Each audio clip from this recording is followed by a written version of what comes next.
Anasema al-Imam Shafi'i rahimahullahu ta'ala, kam min sahihin mata bighairi illa wa kam min saqimin asha kathirun min ad-dahr.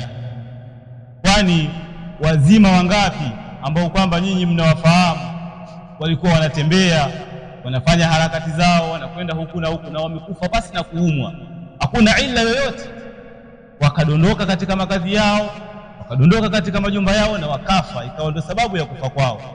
Wa kam min saqimin asha kathirun min ad-dahr. Na wagonjwa wangapi ambao nyinyi mnawafahamu miaka mingi, miaka 5, 6, 7, anaumwa yupo kitandani lakini wanaishi miaka mingi. Kam min sahihin mata bighairi illa wa kam min saqimin asha kathirun min ad-dahr.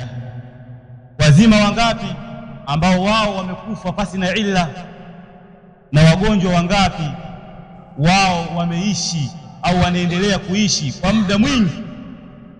Isikudanganye afya uliyokuwa nayo ukajikuta kwa sababu wewe una afya iliyokuwa njema unaweza kufanya shughuli zako, basi masala ya kufa kwa wewe yako mbali.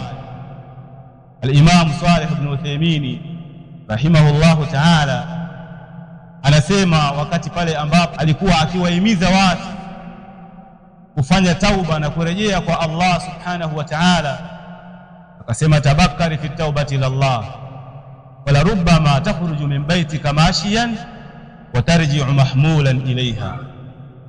Fanya haraka wewe Muislamu kutubia kwa Allah subhanahu wa ta'ala, kurejea kwa Allah subhanahu wa ta'ala, kwani inawezekana ukatoka wewe asubuhi nyumbani kwako unaenda katika shughuli zako na mihangaiko yako kama kawaida, lakini ukarejeshwa nyumbani, umechukuliwa, unarejeshwa nyumbani kwako umeshakufa.